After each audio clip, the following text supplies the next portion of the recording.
And here to discuss the crisis in Somalia is Laurent Bukera. He's the World Food Programme's country director. Laurent, thank you very much for joining us. Now, how grave is the situation in the country? We heard in Fidelis' package news story that the projections don't look good, but let's hear from your perspective.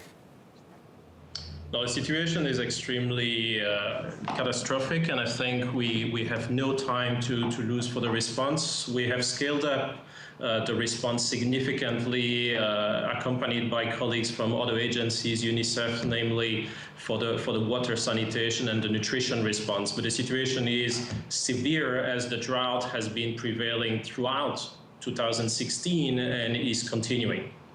Okay, and what about the presence of Al-Shabaab? How is this affecting aid reaching people who need it most?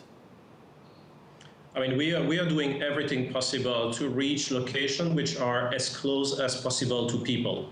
At the moment, it involves operation which we use aircraft. We use cargo aircraft to reach areas that are challenged from an access standpoint. There are still some areas in Somalia, in the south, which are extremely difficult to reach and which only a handful of agencies or NGOs are able to operate within, but it's extremely challenging. We are trying to establish hubs for provision of assistance as close as possible to those places and to basically invite people to come to receive their assistance in places which are as close as possible. And that's very much for the part of the assistance in Bay and Bakol, which are part in the south of Somalia. In the northern part, the access is far better, and we are able to reach far more people with road transport, but also with cash-based transfers, which we are scaling up significantly to also support the market, hold the import, hold the supplies that are so critical for Somalia these days. Now, is this drought only related to is it only climate related? Because we saw in Fidelis' news story that there was a 78-year-old man. He said that he's never seen anything like this throughout his entire life. Is it climate related only, or is it just other problems like lack of infrastructure?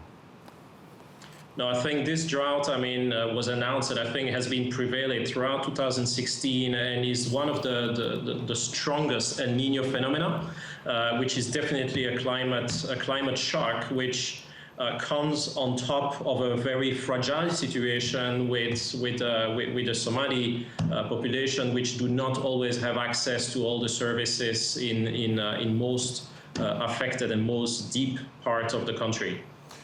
So you do expect it to get slightly better once the effects of El Niño or La Niña actually subside next year?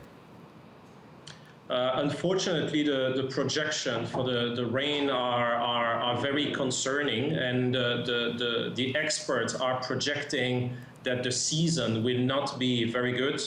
On the climate side, we are monitoring very closely, but I think what's the most important is that we are all scaling up our response significantly to basically ensure that we prevent by all means a catastrophe. And for that, really, we are working extremely closely with other agencies, FAO, UNICEF, and trying to coordinate the response with common assets, with air assets that we are sharing. And of course, the time is not on our side. We have scaled up already for several months. But this situation requires a very significant and successful scale-up in the coming weeks, but no longer than a few months from now to really make a difference. Okay.